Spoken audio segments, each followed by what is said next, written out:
Well, it's that time of the year again, tax time. And many of you have already received your 1985 wage and tax statements. Well, tonight on Feedback, we're going to take a look at some of the ways that you can help yourself when it comes time for you to file your tax return. Our guests on tonight's program are Major John Beeson, who's the Command Judge Advocate for U.S. Army Garrison Yongsan, and Captain Brian Bailey, Chief Legal Assistance Officer, also from the U.S. Army Garrison at Yongsan. Gentlemen, thank you for coming on the program tonight. But first, Army Sergeant Steve Johnston is here with a special report about a program that is especially designed to benefit you. Steve? Well, Chaz, you know, your unit tax advisor is an important asset when filling out your return. If legalese has you puzzled, they've been trained to sort it all out. January 13th and 14th, military members from around Korea gathered at Yongsan to learn about taxes. They're not experts, but unit tax advisors can answer up to 90% of your filing questions. Through a DoD tax seminar, service members from E4 to 06 learned the latest changes and the old laws concerning taxes. But this year's instruction was a little different.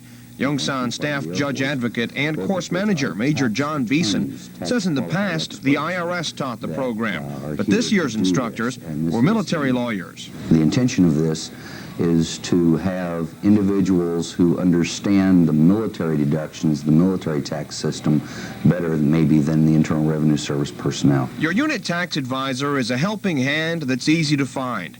Unit bulletin boards should have your advisor's name posted, even if they're not in your unit. Once again, they're not professional tax consultants and won't sign on the dotted line for you.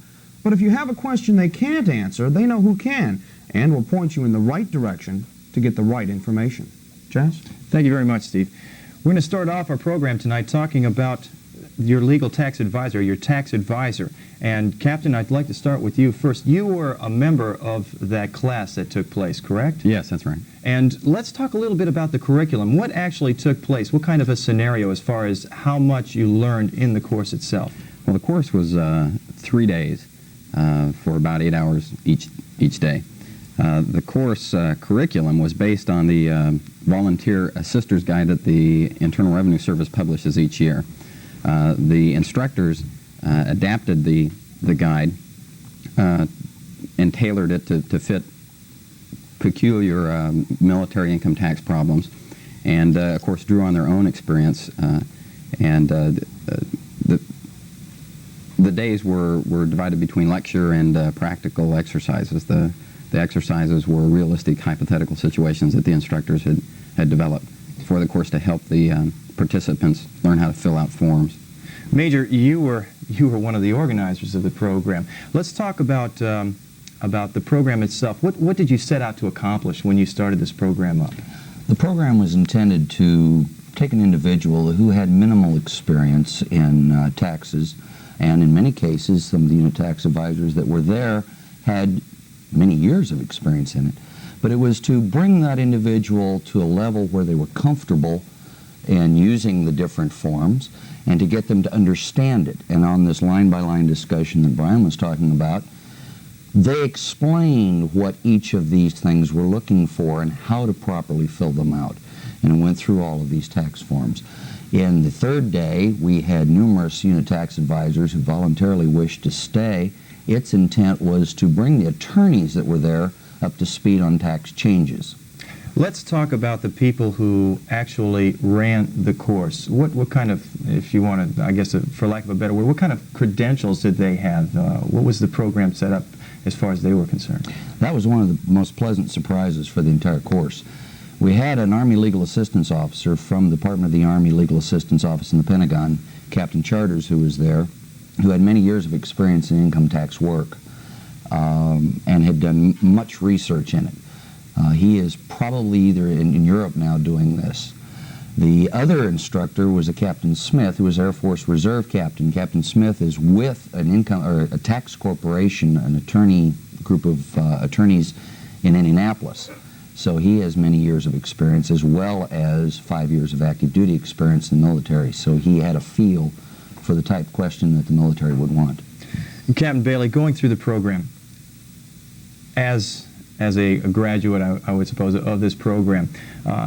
You talked a little bit about the fact that you worked a lot on practical hypothesis, I guess, on different situations. Were those situations sort of straight line? I mean, you know, you're 18 years old, you're single, you don't have any children, you're not married, you're not head of household, so on and so forth. Or did you get really involved in, you know, like what happens if you own a home? What happens, you know, if you're divorced and you're single parent? What happens if you're not head of household? Did you cover a large gamut?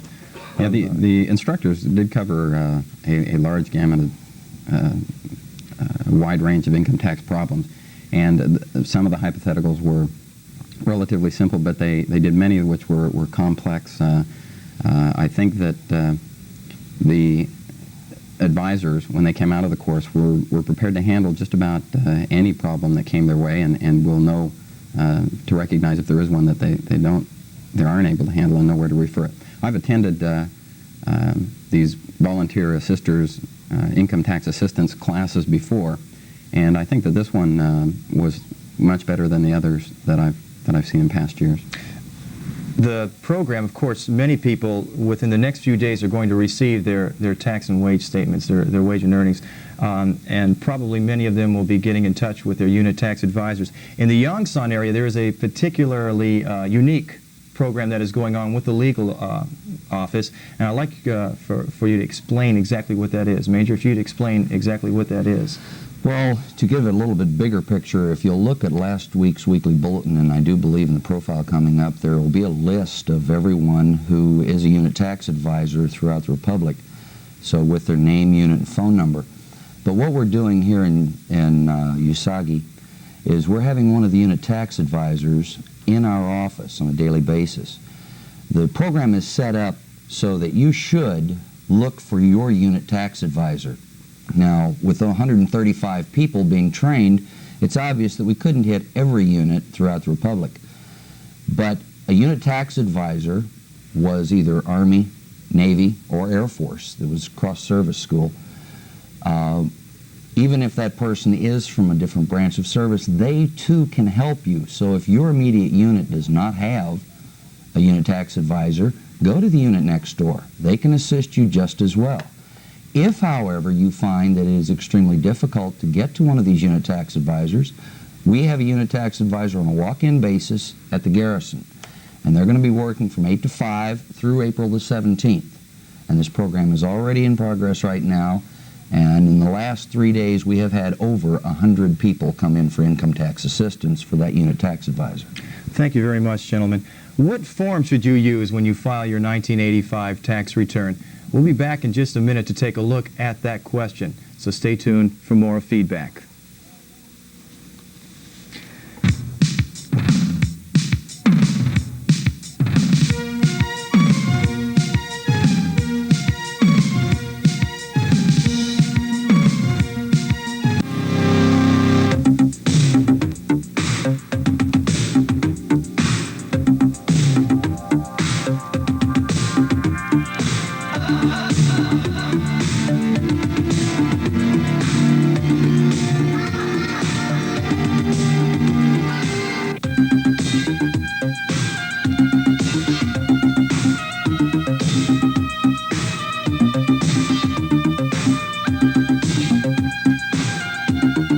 Sergeant Olaf is doing what a lot of other people should do. Destroy their garbage. Waste, even if it's unclassified, can give the enemy valuable information. By taking a few seconds to give your garbage the rip, you're helping to ensure security. Keep your eyes open. If you suspect an unauthorized person of trying to obtain sensitive material, report it to your local military intelligence field office or unit security manager.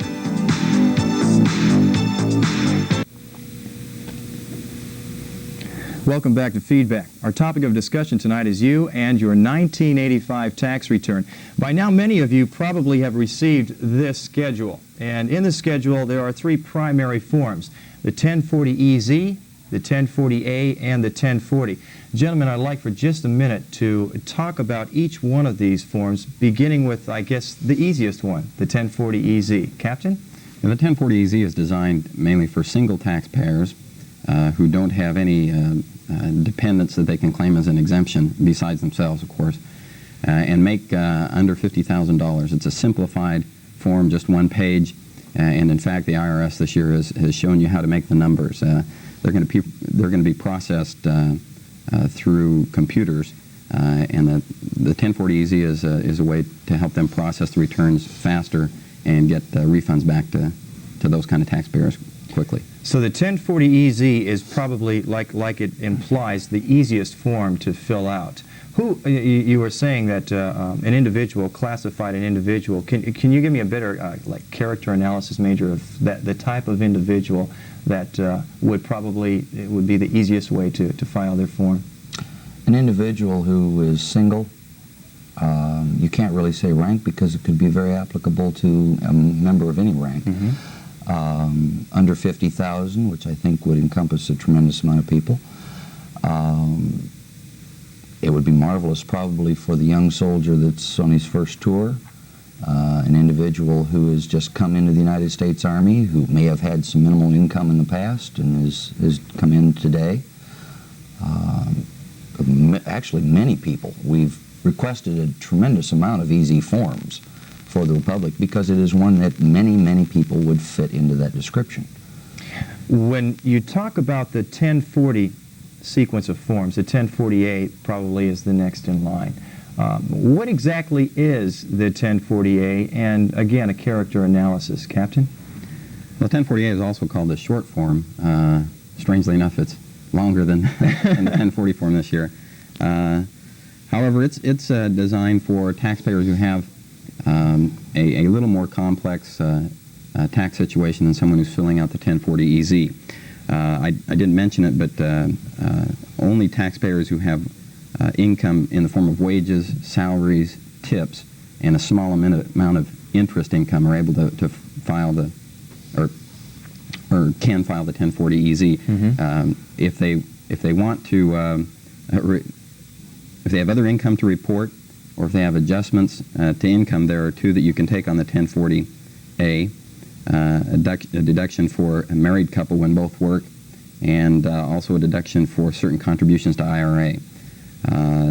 They're for people who don't itemize their deductions and have only one of 3 tax credits that they're going to take advantage of. Those are credits to political organizations, credit for child and dependent care expenses, and an earned income credit. If the taxpayer can't fit income, items of income, or adjustments to income or deductions into the 1040-EZ or the 1040A, if he's got something that's left over, then he should use the 1040. We've been talking a lot here about deductions, political contributions, many things that a person might, like if you drive X amount of miles per year, you have X amount of credit or X amount of tax write-off. Is this all included in the schedule before we go any further? Because that to me has always been, is there an explanation of each deduction in the schedule itself? What qualifies you for a deduction, so to speak? Major? Well, it's easy to answer that question, no. All of those types of answers are not necessarily in the packet that you receive because there are so many different types of factual situations you could come up with. One good example is the one you used. Many people think that if I drive so many miles and all of this, I can use that as a deduction. It's not necessarily true in the United States military because to be able to claim something along those lines, go along, if you would, please, Brian, you're going to have to show that you did not have a vehicle available and that it would not be made available to you. And that it was used for your business. We have the forms in the legal assistance offices, which are also available through the unit tax advisors. Any legal assistance office throughout the Republic has many of these, which are the explanation sheets, which go into great detail, in many cases too much detail, for those specific facts. They're the publications that come along with those deductions and those exemptions. This would answer the forms, the packets that you're talking about will answer the vast majority of your questions, but when you get into the specifics, sometimes you need the extra publication. What exactly is the 1040? We have talked about the 1040-EZ, the 1040A, and now the 1040. Who would use the 1040? Captain? As I said before, someone who has either an item of income or an adjustment to income or some deduction or credit that he can't fit into the 1040 EZ or 1040A, so he's going to use the 1040. Anybody can use the 1040 if they want to, but first they ought to check and see whether they can use the 1040 EZ and 1040A, because completing them is a much simpler process. Many people, when they think about the IRS, they think about a very complex agency. There are, I don't know how many, you probably have a better idea, how many forms are available for a person's particular needs? And a good question is, are they available here in the Republic of Korea? If an individual were to go to a unit tax advisor, do you have the necessary forms for an individual? Major? We don't have them all. Because what we've got to do is make a very concerted effort to figure out those forms that are likely going to be needed. We've got, you asked the initial question of how many forms are there. I haven't got the foggiest idea, but I know there were many pages of forms that we went through and requested last April. We would probably have everything that a person in the public would need. If we don't, we could also give them an address to write to the IRS to obtain that form. Captain? Yeah. There are forms, and then there are schedules and instruction booklets, and then there are publications. We have in the Legal Assistance Office a book with every form. It's a 2-volume publication. We have every form. We may not have every schedule. We don't have every publication. And we may not have every instruction. Most of them, however, are contained in a volume that the IRS publishes called Package X, and each of the unit tax advisors has a Package X. Package X has I can almost be sure that they'll have 90% of the forms that anyone will need here in Korea, and they're reproducible. Could possibly need. All right. When you talk about the publications, the forms, the schedules, and so on, a unit tax advisor, if, like you said, this course was a 3-day course for your unit tax advisors across the Republic who attended the courses, if they don't have the answer, they have a system they go through.